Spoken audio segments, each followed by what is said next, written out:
Hello, నమస్తే. Welcome to our YouTube channel SSV stories. ఈరోజు మనం చెప్పుకోబోతున్న కథ పల్లెటూరి అమ్మాయి, పట్నం అబ్బాయి పార్ట్ 76. ఓకే, ఇక ఏమాత్రం ఆలస్యం చేయకుండా కథలోకి వెళ్ళిపోదాం. ఏ ఆడపిల్ల అయినా ఆమె ఎలాంటి పరిస్థితుల్లో ఉన్నా సరే పెద్దయి పెళ్ళైన తరువాత కేవలం భర్తకి మాత్రమే చూపించాలి అనుకునే అందాలు అన్నీ ఇలా రోడ్డు మీద మందికి చూపిస్తుందా, చచ్చినా చూపించదు అనుకుంటూ కారు ముందుకు వెళ్తున్న కొద్దీ రోడ్డు మీద కనిపించే వాళ్ళందరినీ చూస్తూనే ఉంది హారిక. ముందుకు వెళ్తున్న కొద్దీ ఎదురుపడుతున్న అమ్మాయిల వస్త్రధారణ చూసిన హారికకి గొంతు దాటి మాట బయటికి రాదు.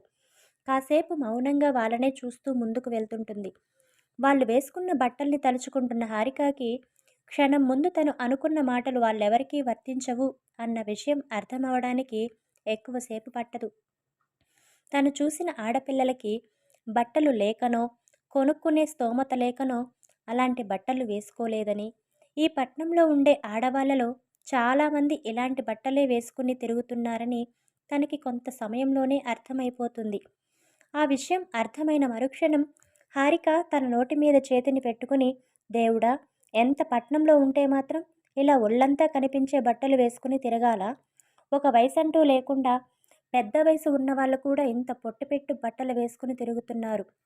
వీళ్ళంతా ఇలాంటివి వేసుకుని బయట తిరుగుతుంటే వీళ్ళ ఇళ్లల్లో మగవాళ్ళు మొగుళ్ళు వీళ్ళని ఏమీ అనరా అని తన మనసులో తను అనుకుంటూ, అయినా నా పిచ్చి కానీ వాళ్ళు ఏదో అనేలా ఉంటే వీళ్ళు ఇలా ఎందుకు వేసుకుని తిరుగుతారులే, వాళ్ళు ఏమీ అనడం లేదు కాబట్టే వీళ్ళందరూ ఇంత స్వేచ్ఛగా ఇలాంటి బట్టల్లో కూడా గర్వంగా తిరుగుతున్నారు అనుకుంటూ వాళ్ళ వస్త్రధారణ మింగుడు పడక మొహాన్ని రకరకాలుగా మార్చేస్తుంది. కాసేపటి క్రితం నుండి ఆమెనే గమనిస్తున్న విహాన్ ఆమె ఇస్తున్న ఎక్స్ప్రెషన్స్కి మోడ్రన్గా ఉండే అమ్మాయిల్ని, వాళ్ళ డ్రెస్సింగ్ స్టైల్ని చూసి, ఆమె చిట్లిస్తున్న మొహాన్ని చూసి ఆమెని ఒక వింత జీవిని చూసినట్టు చూస్తుంటాడు.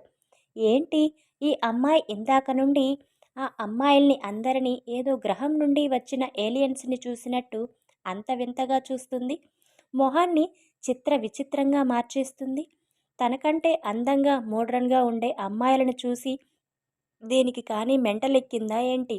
అయినా నా పిచ్చి కానీ ఇలాంటి పల్లెటూరి ముద్దుకి అందం గురించి, ఫ్యాషన్ గురించి ఏం తెలిసి చస్తుందిలే. ఐ థింక్ ఇది వాళ్ళు వేసుకున్న డ్రెస్సెస్ చూసి ఇలా వింతగా చూసుంటుంది. ఇలాంటి విలేజ్ గర్ల్స్, మట్టి పిసుక్కునే అప్పలమ్మలు ఇంతకంటే ఎలా ఫీల్ అవుతారు?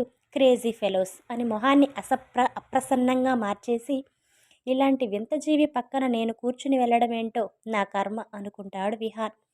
హారిక మాత్రం తను చూస్తున్న వాటి గురించి ఆలోచిస్తూ, పట్నంలో వాళ్ళు అందరూ ఇలాంటి బట్టలే వేసుకుంటారు అని ఏమీ లేదులే. మా అత్తయ్య ఎప్పుడు ఇంత అసహ్యమైన బట్టలు వేసుకోలేదు. తను ఎప్పుడు ఎంతో చక్కగా పద్ధతిగా చీరలు కట్టుకుంటుంది కనుక నేను కూడా అత్తయ్యలానే పద్ధతిగా ఉంటే సరిపోతుంది. ఎలానూ నేను ఇంట్లోనే ఉంటాను కాబట్టి ఇలాంటి వాళ్ళని, వీళ్ళు వేసుకుని తిరుగుతున్న ఇలాంటి గుడ్డ ముక్కల్ని చూసే బాధ కూడా ఉండదు అనుకుంటుంది. తను అలా ఆలోచనల్లో ఉండగానే డ్రైవర్ కార్ని విహాన్ ఇంటి ముందుకు తీసుకెళ్తాడు. అది చూసిన విహాన్, హమ్మయ్య, మొత్తానికి ఇంటికి రీచ్ అయ్యాము. త్వరగా ఇక్కడ నుండి బయటపడితే కానీ నాకు ఊపిరి ఆడేలా లేదు. ఇంకాసేపు దీనితోనే ఉంటే నాకు మెంటలెక్కేలా ఉంది. ఇది దీని పిచ్చి ఎక్స్ప్రెషన్స్ చూడలేక చస్తున్నా అనుకుంటాడు అసహనంగా. ఇంటి ముందు గేట్స్ ఓపెన్ చేసే ఉండడంతో డ్రైవర్ కార్ని నేరుగా లోపలికి తీసుకెళ్లి ఆపుతాడు. కారు ఆగగానే ఉఫ్ అని గాలిని వదిలి కనీసం హారిక వైపు చూడను కూడా చూడకుండా తన వైపు ఉన్న డోర్ని తీసుకుని కిందకి దిగబోతాడు విహాన్. అతను డోర్ ఓపెన్ చేస్తున్న సౌండ్కి తన ఆలోచనల నుండి బయటపడ్డ హారిక తల తిప్పి చుట్టూ చూస్తుంది. చుట్టూ చూసిన ఆమెకి కార్ ఎక్కడో ఆగినట్టు, డ్రైవింగ్ సీట్లో ఉన్న డ్రైవర్ లేకపోవడం, తన పక్కన ఉండాల్సిన తన బావ కార్ దిగుతుండడం కనిపిస్తుంది. అన్నీ గమనించిన హారిక కార్ ఆగింది, డ్రైవర్ బాబాయ్ కూడా లేడు, బావ కూడా దిగుతున్నాడు అంటే అత్తయ్య వాళ్ళు ఇల్లు వచ్చేసిందన్నమాట అనుకుంటూ తన వైపు ఉన్న డోర్ని నెడుతుంది. తను కూడా అందులో నుండి కిందకి దిగాలి అన్న ఉద్దేశంతో. బట్ కార్ డోర్ని ఓపెన్ చేయకుండా ఊరికే నెడితే అదెలా ఓపెన్ అవుతుంది చెప్పండి? అందుకే కార్ డోర్ ఓపెన్ అవ్వలేదు. దాన్ని ఎలా ఓపెన్ చేయాలో హారికకి తెలియడం లేదు. తను చేతులతో ఎంత నెట్టినా ఓపెన్ కాకపోవడం, ప్లస్ విహాన్ కూడా కార్ డోర్ తీసి అడుగు కింద పెట్టడం చూసిన హారిక కంగారు పడిపోతుంది. విహాన్ కూడా వెళ్ళిపోతున్నాడు. తనకేమో డోర్ రావడం లేదు అని అదే కంగారులో వణుకుతున్న గొంతుతో బ బ బావా అని నత్తి నత్తిగా పిలుస్తుంది.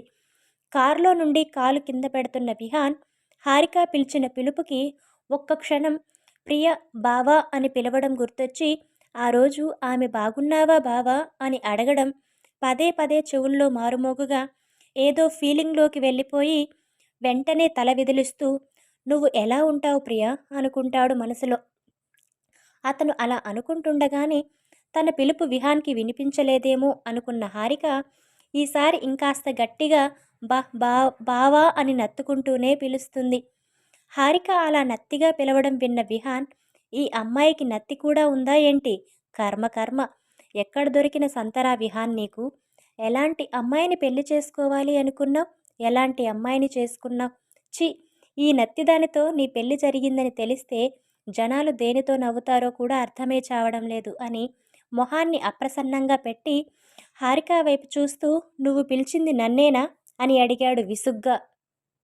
ఎందుకంటే ప్రియ నోటి నుండి విన్న బావ అనే పిలుపు హారిక నోటి నుండి వినడం అతనికి ఏమాత్రం నచ్చలేదు. అందుకే అంత విసుగ్గా ఉంది.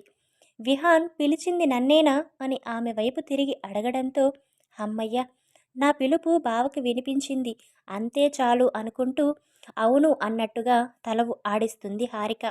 ఎందుకో విహాన్ అలా సూటిగా తన వైపే చూస్తుంటే ఆమెకి గొంతులో నుండి మాటలు బయటికి రాను అంటున్నాయి. అది సిగ్గు వలనో భయం వలనో ఆమెకి కూడా అర్థం కావడం లేదు. హారిక అవును అన్నట్టు తల ఊపగా ఏంటి ఈ అమ్మాయి గంగిరెద్దు ఊపినట్టు తల అలా ఊపుతుంది అని చిరాకు పడుతూనే ఎందుకు పిలిచావు అని అడిగాడు ఒకంత విసుగ్గా. అతని గొంతులో వినిపిస్తున్న విసుగుకి హారికకి కంగారు మరింత పెరుగుతుంటుంది. అయినా ముందు తను ఆ కారులో నుండి బయటపడడం ముఖ్యం కావడంతో కంగారు నిండిన గొంతుతోనే ఇది తెరవడం నాకు రావడం లేదు బావా అని తడబడుతూ డోర్ వైపు చేయి పెట్టి చూపిస్తుంది. ఆమె నత్తి నత్తిగా ముక్కలు ముక్కలుగా చెప్పడంతో ఆమె ఏం చెప్పిందో విహాన్కి అర్థం అవడానికి 2 నిమిషాలు పట్టింది. తనకి అర్థమైంది ఆమె చెప్పింది ఒకటో కాదో తెలుసుకోవడం కోసం అన్నట్టుగా నీకు కార్ డోర్ ఓపెన్ చేయడం రావడం లేదా అని అడుగుతాడు. అవును, రావడం లేదు అని కంగారుగా చెప్తుంది హారిక. అంతే, ఆ మాట విన్న విహాన్ షాకింగ్ ఎక్స్ప్రెషన్స్ ఇస్తూ అంటే ఇంతకు ముందు నువ్వెప్పుడు కార్ ఎక్కలేదా? కార్ ఎక్కడం ఇదే మొదటిసారినా అని అడిగాడు. ఆ ప్రశ్నకి అవును బావా, ఇదే మొదటిసారి అని చెప్తుంది హారిక. అసలు అతనితో మాట్లాడడానికి ఆమె గొంతు ఎందుకు వణుకుతుందో, మాటలు ఎందుకు నత్తి నత్తిగా వస్తున్నాయో కూడా ఆమెకి అర్థం అవ్వడం లేదు.